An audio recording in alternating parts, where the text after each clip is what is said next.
A Night on Earth, Africa.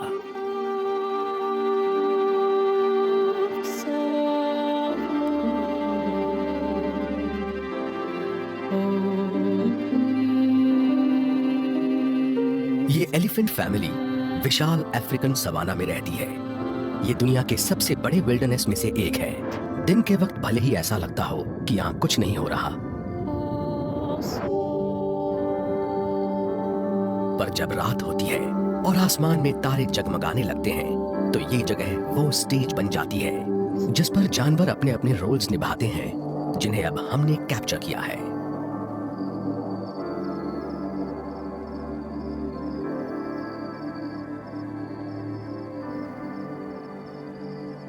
Savanna की wild life का पहला सीन यहां से शुरू होता है।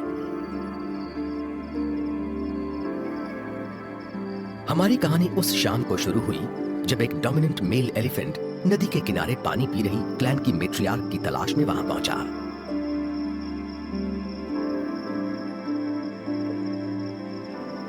वो अपने सबसे छोटे बच्चे को दूध पिला चुकी थी और उस मेल को एक्सेप्ट करने के लिए तैयार थी। वो खुद को इस ताकतवर मगर बहुत ही भोले भाले बीस्ट को सौंपना चाहती थी।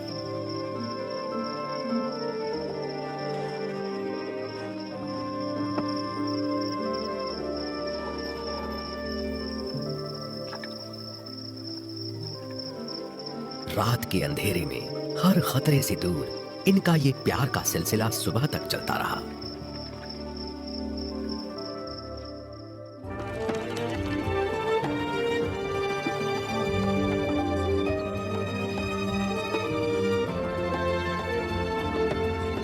कई महीने बीत चुके हैं और अब क्लैन की फीमेल्स वापस आ चुकी हैं।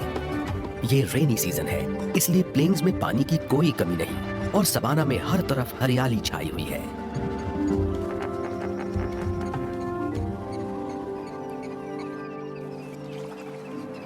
मैट्रियार्क और उस बुल की मेटिंग को 2 साल हो चुके हैं। ये उन्हीं का बेबी है।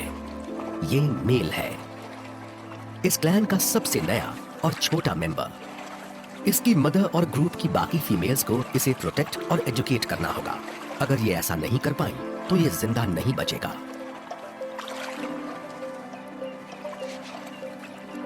हालांकि ये अभी बहुत छोटा है, फिर भी ये अपनी सूंड हिलाकर अपनी मां की नकल करने की कोशिश कर रहा है। ये आसान नहीं है। इसके लिए इसे 1.5 लाख मसल्स को कोऑर्डिनेट करना होगा। ये ताकतवर मेल बेबी का फादर है। इसका वजन 6 टन से ज्यादा है और ये इस क्लैन का सबसे पावरफुल मेल है। ये यंग मेल्स इतने बड़े हैं कि अपनी मदर्स के साथ नहीं रह सकते और साथ ही ये इतने शरारती और जिद्दी हैं कि अपनी एक्सटेंडेड फैमिलीज के साथ रहने लायक नहीं है। तो इन सबकी आपस में दोस्ती हो जाती है और इस तरह यंग बैचलर्स का एक मौज मस्ती करता हुआ ग्रुप बन जाता है। पर जैसे ही बड़े मेल्स फैसला कर लेते हैं कि अब नहाने का टाइम खत्म हो चुका है, इन्हें उनकी बात माननी पड़ती है। इसी में उनकी भलाई होती है। बड़ों को फॉलो करने से बच्चों को ताकतवर मेल्स की प्रोटेक्शन मिल जाती है।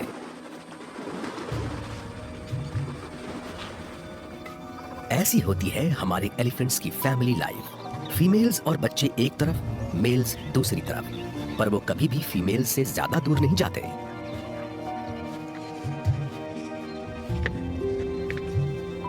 इन यंग मेल्स के साथ प्रॉब्लम ये है कि ये कभी लड़ना बंद नहीं करते। हालांकि ये लड़ाइयां सीरियस नहीं होती। ये इनका तरीका होता है ये जानने का कि ग्रुप में उनकी पोजीशन क्या है, और एक बार इन्हें अपने ग्रुप में अपनी पोजीशन का पता चल जाए, ये उसे जिंदगी भर नहीं भूलते। पर ये देर तक चलने वाली लड़ाइयां बेबी एलिफेंट्स के लिए बहुत खतरनाक साबित हो सकती है। इसीलिए मैट्रियार्क्स ने इन जिद्दी यंग एलिफेंट्स को क्लैन से बाहर निकाल दिया है। आखिरकार ये मेल्स इस ग्रुप को भी छोड़ देंगे और फिर किसी क्लैन की तलाश में अकेले भटकते रहेंगे। हमारा बेबी एलिफेंट अब 3 महीने का हो चुका है। ये बहुत जल्दी बढ़ रहा है क्योंकि ये रेनी सीजन है। यहाँ खाने और पानी की कोई कमी नहीं। इसकी माँ इस पर कड़ी नजर रखे हुए है और ये हर रोज कुछ नया सीखता है। इसके पास क्लैन की बाकी सभी फीमेल्स से ज्यादा एक्सपीरियंस है, इसलिए इसके बच्चे के सर्वाइव करने के चांसेस ज्यादा अच्छे हैं। अपनी मदर की नकल करते हुए ये कई तरह की घास को खाने से पहले टेस्ट करता है। इस तरह ये अच्छे और बुरे में फर्क जान लेता है। अभी इसे अपनी सूंड को एक एक्सपर्ट की तरह यूज करने में 4 साल लगेंगे। फिर ये उसे सूंघने, खाने, पीने, लड़ने और प्यार करने के लिए यूज करेगा। हमारे बेबी एलिफेंट की 3 बड़ी सिस्टर्स हैं। सबसे छोटी सिर्फ 2 साल की है। ये अपनी माँ का दूध पीना छोड़ चुकी है, पर उसकी माँ के पास जब सबसे छोटा वाला बेबी जाता है तो इसे अच्छा नहीं लगता। ये अपनी सभी सिस्टर्स के साथ खेलता है और उनसे लाइफ के बारे में बहुत कुछ सीखता है। ये भी कि फैमिली में इसका रैंक क्या है। मैट्रियार्क के और बेबीज भी थे, पर वो जिंदा नहीं रह पाए, इसलिए ये इस बच्चे को जिंदा रखने के लिए सब कुछ करेगी। पर जल्दी ही पता चल जाएगा इसका इरादा कितना पक्का है। आसमान में बहुत दिनों के बाद नजर आई ये माइग्रेटरी बर्ड्स ये बता रही हैं कि रेनी सीजन लगभग खत्म हो चुका है। जब से बारिश बंद हुई है, पानी का लेवल कम हो रहा है और पानी के कम होने की वजह से यहां जिंदा रहना मुश्किल होता जा रहा है।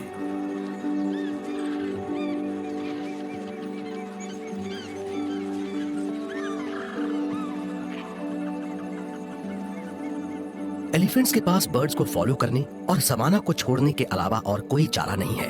ये एक बहुत लंबे और मुश्किल सफर की सिर्फ शुरुआत है और ये सफर इन्हें हर साल करना पड़ता है। इनकी ये मजबूरी इन्हें एक वाटर होल से दूसरे वाटर होल तक 450 किलोमीटर की दूरी तय करवाएगी। अगले 4 महीनों तक ये उन रास्तों पर चलते रहेंगे जो मैट्रियार्क को बचपन से याद हैं।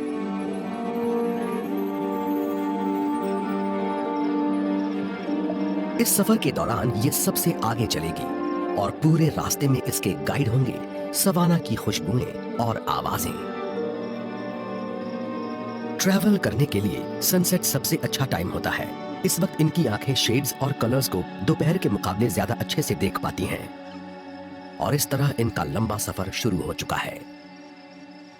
ये जब भी रुकते हैं, बेबी एलिफेंट जल्दी से दूध पीना शुरू कर देता है। ये पूरा दिन और पूरी रात चलने का आदी नहीं है, इसलिए इसे आम दिनों से ज्यादा दूध चाहिए होगा। अंधेरे में शूटिंग कर पाने की वजह से हमें पता चला है कि एलिफेंट्स तब भी खाते रहते हैं जब चल रहे होते हैं। ये मजबूर है। बड़ी मैट्रियार्क के लिए हर रोज 100 किलो खाना खाना जरूरी होता है। बेबी एलिफेंट उस होल के पास पहुंचता है जो इसकी मदर ने अपने पावरफुल टस्क से खोदा है। ये पहली बार मडी वाटर को टेस्ट करता है। इसमें वो सारे मिनरल्स हैं जो सर्वाइव करने में इसकी हेल्प करेंगे। अरे ये कौन है?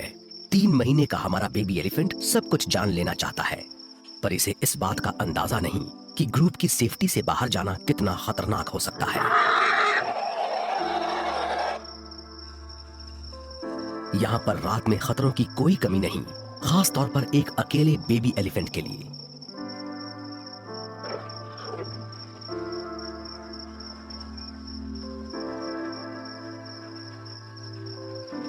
मां को चिंता हो रही है।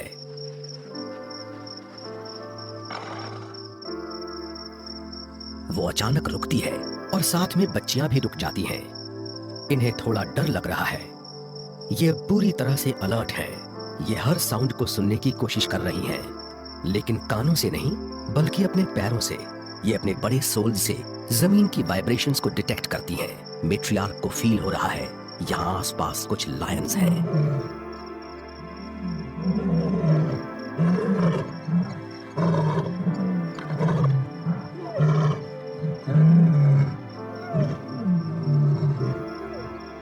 पर आज रात लायंस इनके पास नहीं आ रहे। उन्हें पता है कि वो बहुत सारे एलिफेंट्स हैं और जब वो साथ होते हैं बहुत पावरफुल होते हैं। अब बेबी एलिफेंट थोड़ी मौज मस्ती कर सकता है।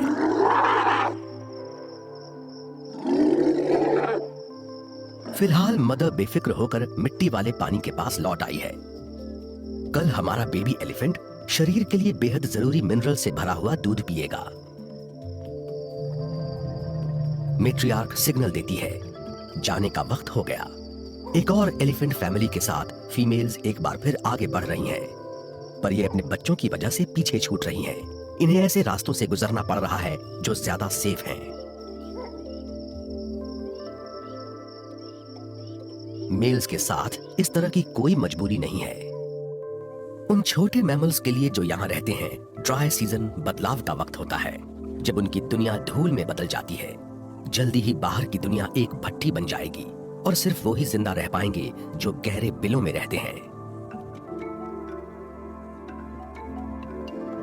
ड्राई सीजन में मीयरकैट्स एलिफेंट्स को प्लेन्स छोड़ते हुए देख रहे हैं। उन एलिफेंट्स के रास्ते में पड़ता है एक बड़ा सॉल्ट लेक, जहां सिर्फ सबसे बहादुर जानवर ही जा पाते हैं। पर इन तमाम खतरों के बाद भी मेल्स ने यही रास्ता चुना है, क्योंकि ये नॉर्थ तक पहुंचने का सबसे तेज और सबसे सीधा रास्ता है। हमारे बेबी एलिफेंट के फादर के लिए इस बेरहम और मुश्किल लैंडस्केप को पार करने का वक्त आ चुका है। इन ट्रैवलर्स में एक और बहुत बड़ा एलिफेंट है। ये क्रीचर इतना बूढ़ा है कि इसका एक टस्क टूटा हुआ है। नए पेट्रियार्क ने इससे बहुत कुछ सीखा है और इसलिए इसकी बहुत इज्जत करता है। इसने अपना पहला सफर क्लैन के इस पुराने मास्टर के साथ ही किया था। यहाँ पर भी कुछ छुपे हुए क्रीचर्स हैं। ये दिखने में भले ही छोटे हैं, पर इस कहानी में इनका रोल किसी से कम इम्पोर्टेंट नहीं है। जायंट एलिफेंट्स का जाना इनके लिए अपना स्टोर रूम भरने का एक सिग्नल होता है, क्योंकि उनकी बड़ी ड्रॉपिंग्स के अलावा इन छोटे इंसेक्ट्स के पास खाने के लिए कुछ नहीं होगा। डंग बीटल सन की पोजीशन यूज करके एलिफेंट ड्रॉपिंग के एक टुकड़े को सीधी लाइन में रोल करता हुआ आगे बढ़ता है। मेल एलिफेंट्स सनसेट होते ही चलना शुरू कर देते हैं। ये 24 घंटों में 80 किलोमीटर तक कवर कर सकते हैं, तो इनके पास तारों की रोशनी के नीचे सॉल्ट लेक को क्रॉस करने के लिए पूरी रात है।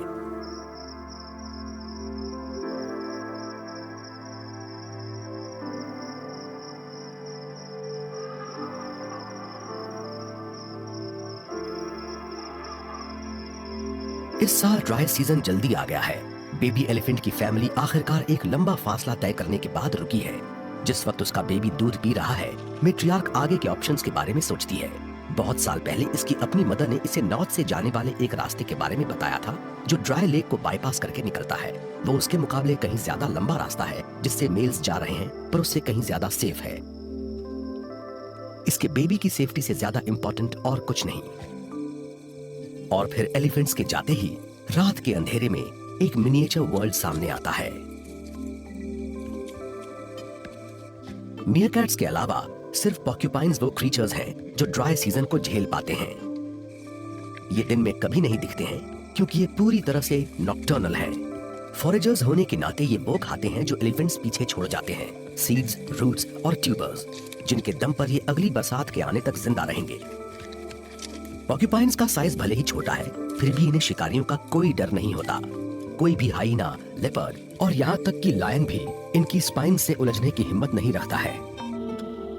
लाखों साल पुरानी सितारों की ये चादर इन एलिफेंट्स की हिस्ट्री की गवाह है। ये कभी न खत्म होने वाले सफर की एक लंबी कहानी है, पर साथ ही ये एक दुख भरी कहानी भी है। 19th सेंचुरी में इस विशाल कॉन्टिनेंट पर 2 करोड़ एलिफेंट्स घुमा करते थे। आज सिर्फ 5 लाख रह गए हैं।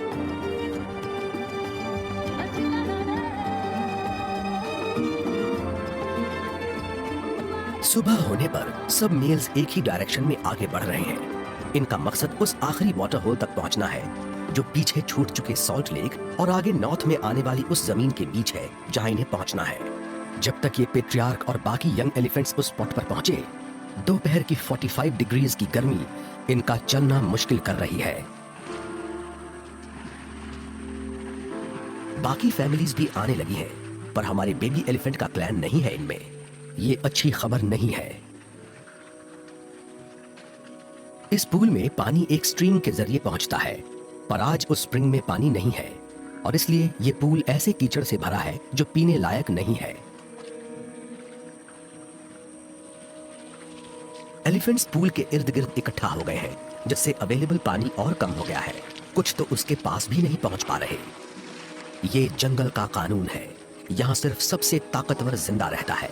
हमेशा की तरह पेट्रियार्क सबसे आगे है, बाकियों को इसके हटने का इंतजार करना होगा।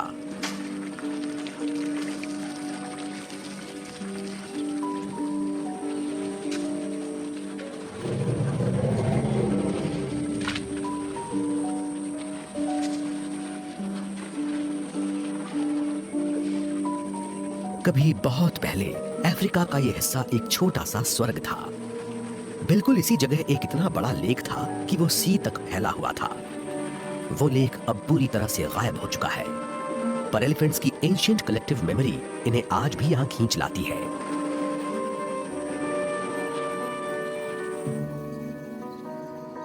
पानी के बिना 3 दिनों से ज्यादा जिंदा नहीं रह सकता।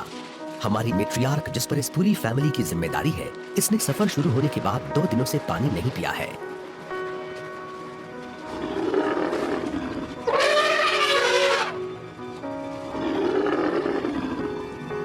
पर एक प्रॉब्लम है।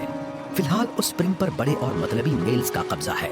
इसे और इसकी डॉटर्स को तब तक इंतजार करना होगा जब तक वो मेल्स पेट भर पानी पीकर चले नहीं जाएंगे।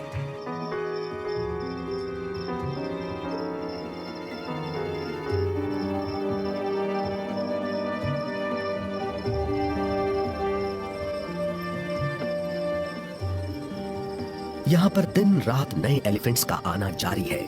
स्प्रिंग के आसपास एलिफेंट्स के कई ग्रुप्स हैं। जल्दी ही यहाँ पानी की सिर्फ खुशबू रह जाएगी। एलिफेंट्स की लगातार बढ़ रही संख्या से इस स्प्रिंग का पानी आखिरकार सूख जाएगा। चमकता हुआ पानी धूल बन जाएगा। कहीं मेट्रियार्क और उसकी डॉटर्स के लिए बहुत देर तो नहीं हो जाएगी?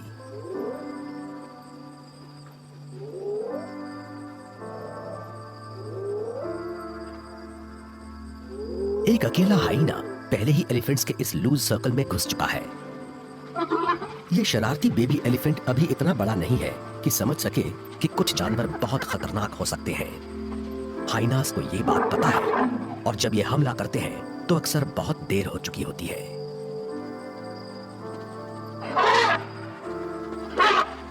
बेबी एलिफेंट की बड़ी सिस्टर बिल्कुल आखिरी पल में उसके बचाव में आगे आई है। पर एक एलिफेंट की किस्मत इतनी अच्छी नहीं थी।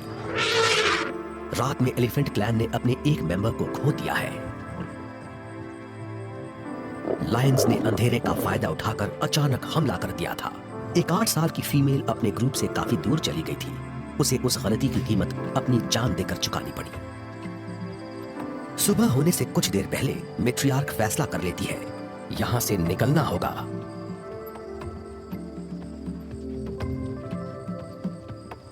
यहां रुकने का कोई फायदा नहीं होगा। इसने फैसला कर लिया है कि ये सब कहीं और जाकर अपनी किस्मत आजमाएंगे। ये फैसला मुश्किल है मगर सही है, क्योंकि हो सकता है कल तक बहुत देर हो जाए। कई रातें चलने के बाद अब आखिर ग्रासलैंड्स नजर आने लगी हैं। ये एलिफेंट्स, मेल्स हो या फीमेल्स, सभी अपने अपने रास्ते पर चलकर 100 किलोमीटर से ज्यादा डिस्टेंस तय कर चुके हैं। सवाना के आगे ये एक रिवर की डायरेक्शन में जा रहे हैं। एक रिवर जिसकी लोकेशन इन्हें पहले से पता है। सवाना घास चरने वाले जानवरों के लिए बहुत अच्छा इलाका है और यही वजह है कि यहाँ लायंस भी होते हैं। मेल एलिफेंट्स सबसे पहले पहुंचते हैं और जंगल की बाउंड्री पर रुकते हैं। इन्हें लायंस की कोई फिक्र नहीं है। पेट्रियार्क और बाकी एलिफेंट्स उनको इग्नोर करते हुए आगे बढ़ते हैं।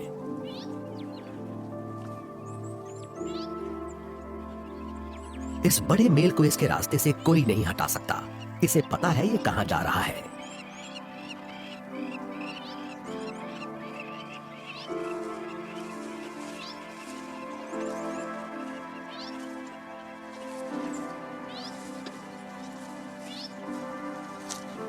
ये हर साल मिलने वाला साथी कहीं नहीं गया है। ये पेड़ है, कहीं नहीं जा सकता। इसे अच्छी तरह याद है कि यहाँ फ्रूट्स और सीड्स से भरा हुआ अकेशिया है। पर अब इसे ये सोचना है कि पेड़ को नुकसान पहुंचाए बिना ऊंची टहनियों से खाना कैसे लिया जाए।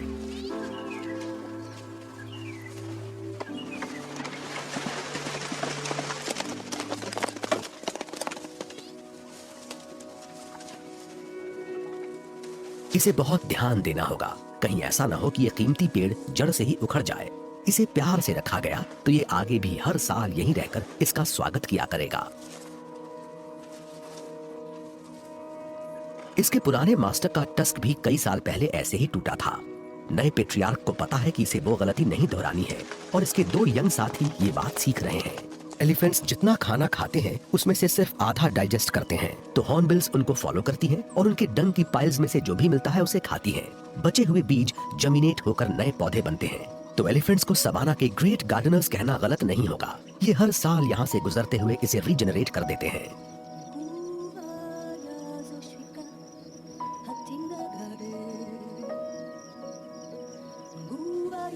अगली सुबह हमारा बेबी एलिफेंट झाड़ियों में लुका छुपी खेल रहा है।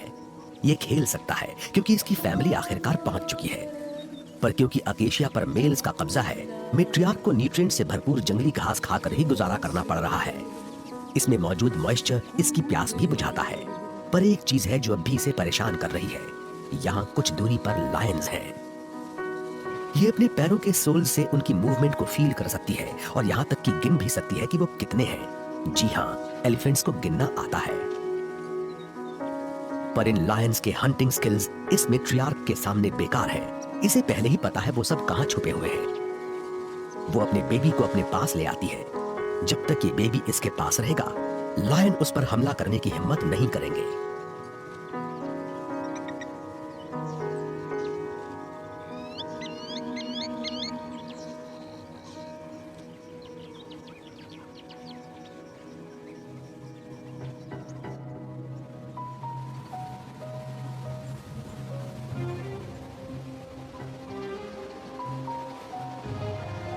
अब जब एलिफेंट्स जा चुके हैं, लायंस छोटे और आसान शिकारों पर हमला करने की सोच रहे हैं।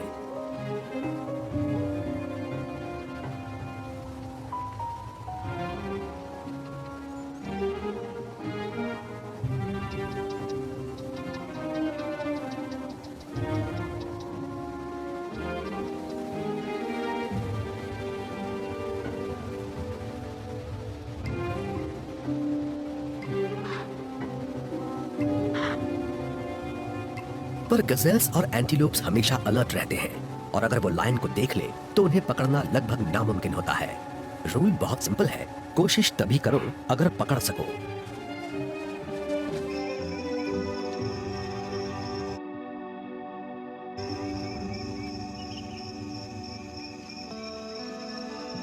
सूरज ढलने के बाद एलिफेंट फैमिली आखिरकार वाटर होल पर सही सलामत पहुंच गई है। वो अब भी वहीं है जैसा कि मैट्रियार्क को याद था। फाइनली ये, इसकी फैमिली और इसके साथ ही अपनी प्यास बुझा पाएंगे।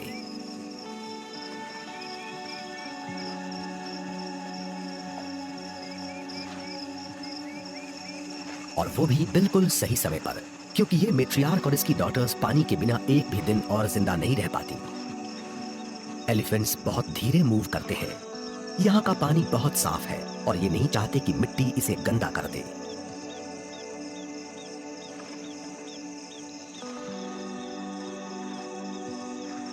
दूसरी फैमिलीज पहुंच गई हैं। ये मैट्रियार्क्स लो फ्रीक्वेंसी की आवाजों से एक दूसरे से कम्युनिकेट करती हैं। एक स्पेशल लैंग्वेज से ये दूसरे को पहचानती हैं, ग्रीट करती हैं। इन आवाजों को हम इंसान नहीं सुन सकते। रात खत्म होने पर ये पेड़ों से ढके सवाना को छोड़ देंगी और नदी की तरफ चल पड़ेंगी। वो नदी इतनी बड़ी है कि इन्हें उसे तैर कर पार करना होगा।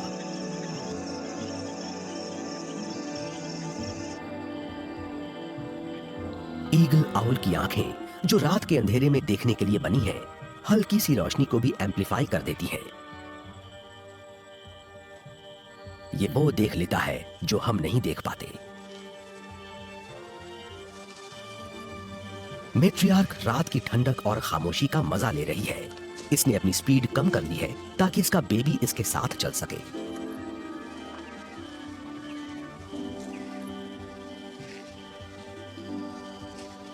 ये ग्रुप 1 महीने से चल रहा है। ये सब थक चुके हैं, पर फिर भी इन्हें उस नदी तक पहुंचना होगा। हालांकि अभी तक इन्होंने अपने सफर का आधा डिस्टेंस ही तय किया है।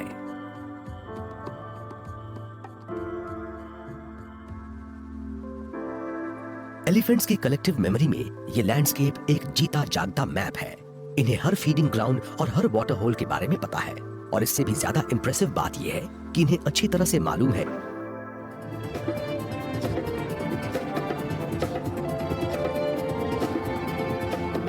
आखिरकार वो ग्रेट चोबे रिवर पर पहुंचते हैं। इनकी जर्नी के हाफ वे पॉइंट पर सिर्फ यही एक रिवर है जिसमें ड्राई सीजन के बीच में भी पानी है।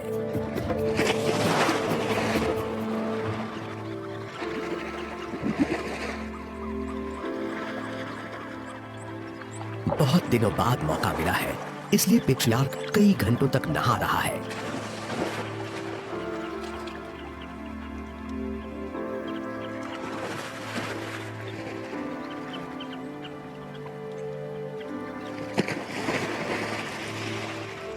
दुनिया के इस सबसे बड़े और भारी लैंड मैमल के लिए एक लंबे सफर के बाद ये अपने शरीर से सारी धूल और मिट्टी धोने का बहुत ही अच्छा मौका है।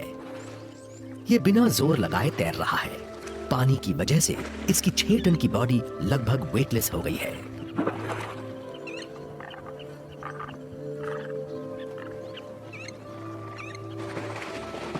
वो यंग मेल्स जिन्होंने इसे यहां तक फॉलो किया है, कई हफ्तों बाद नहाने के लिए रिवर की तरफ दौड़ रहे हैं।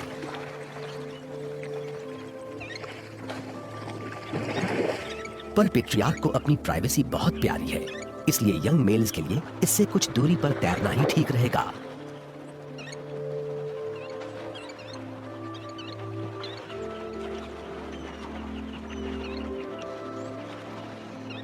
पर यह मजा ज्यादा देर तक नहीं चलेगा। शायद आपको विश्वास नहीं होगा, पर यह विशाल नदी जल्दी ही बिल्कुल सूख जाएगी। आज बेबी एलिफेंट कुछ नया सीखने वाला है, जिससे वो और उसकी माँ दोनों की एक प्रॉब्लम सॉल्व हो जाएगी।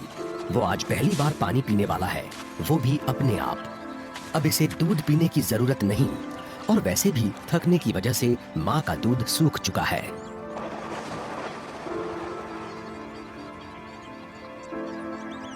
तो हालांकि फिलहाल इस नदी के किनारों पर हरियाली और जीवन है, पानी के सूखते ही ये सब खत्म हो जाएगा।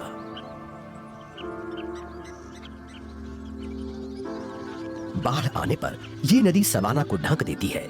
फिर जब पानी कम होता है, उसमें से विटामिन से भरी नई घास निकलती है। वो घास इतनी नरम होती है कि एक बेबी एलिफेंट भी उसे आसानी से चबा सकता है। माँ जानती है कि पानी का लेवल दिन ब दिन कम हो रहा है, इसलिए अभी जो खाना मिल रहा है उसका भरपूर फायदा उठा लेना चाहिए।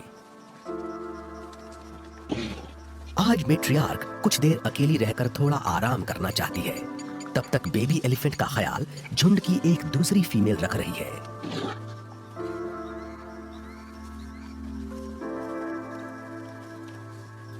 ये एक बार फिर उससे मिलती जुलती जगह पर है, जहां सिर्फ 6 महीने पहले इसका जन्म हुआ था। ये इसे हमेशा याद रखेगा। पर इसने अभी सीखना बस शुरू ही किया है। इसकी मदर जानती है कि ये एलिफेंट्स जहां भी जाते हैं, अपनी बड़ी जरूरतों की वजह से वहां के सारे रिसोर्सेज को यूज कर लेते हैं। कुछ ही दिनों में सब कुछ बर्बाद हो जाता है। यही वजह है कि एलिफेंट्स को लगातार चलते रहना पड़ता है, ना कोई रेस्ट, ना कोई ब्रेक।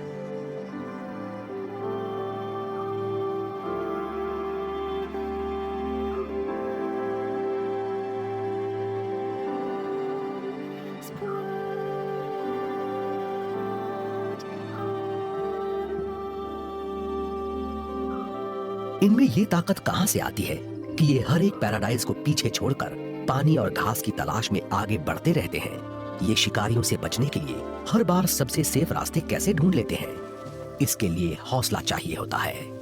एलिफेंट्स में बहुत ज्यादा हौसला और समझदारी होती है, और इनके लिए ये जरूरी है। आज रात एलिफेंट्स गुस्से में हैं। लंबी घास में इनके पैरों के आसपास कुछ अजीब से क्रीचर्स घूम रहे हैं। ये क्रीचर्स उनकी डंग की तरफ अट्रैक्ट होते हैं। बैट-ईयर्ड फॉक्सेस उन इंसेक्ट्स को खाते हैं जो एलिफेंट ड्रॉपिंग्स में रहते हैं। ये हर रात एक ड्रॉपिंग से दूसरी ड्रॉपिंग तक जाते हैं। हर ड्रॉपिंग में इनका खाना छिपा है, और कोई नहीं चाहता कि उसके हिस्से का क्रंची इंसेक्ट किसी और के मुंह में जाए।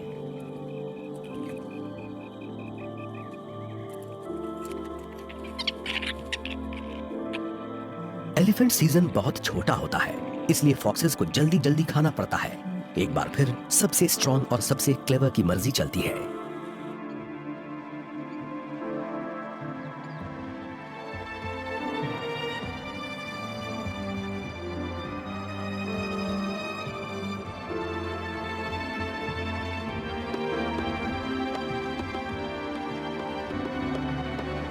अपनी जर्नी के इस पॉइंट पर हमारी एलिफेंट फैमिली बोटेटी रिवर के इस स्वर्ग को छोड़ देती है। आराम मिल चुका है, ताकत वापस आ चुकी है। ये एक लंबा सफर होगा जिसमें कई रुकावटें आएंगी, कई अच्छी बुरी घटनाएं घटेंगी।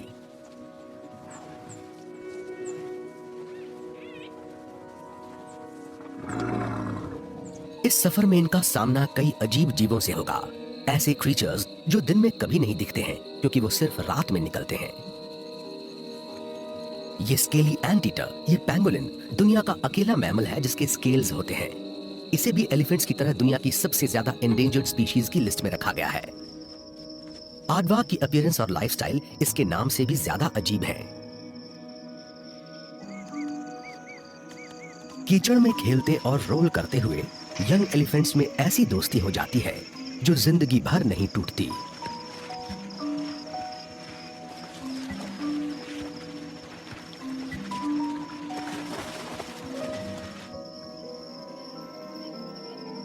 मेट्रियार्क अपने आखिरी मीटिंग वाली जगह पर पहुंच गई है।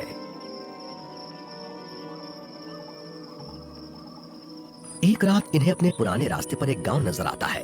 एलिफेंट्स को फैसला करना होगा, या तो ऐसे निकलें कि जैसे वो गांव वहां है ही नहीं, या फिर कोई नया रास्ता ढूंढ लें।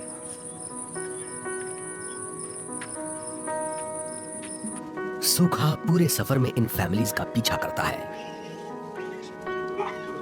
यंगस्टर्स हो या अडल्ट्स, सभी को हिम्मत से काम लेना पड़ता है। मेट्रियार्क की समझदारी और तेज याददाश्त इसके बहुत काम आती है। इन दो क्वालिटीज के बिना इस बेरहम इलाके का सामना करना पॉसिबल नहीं था।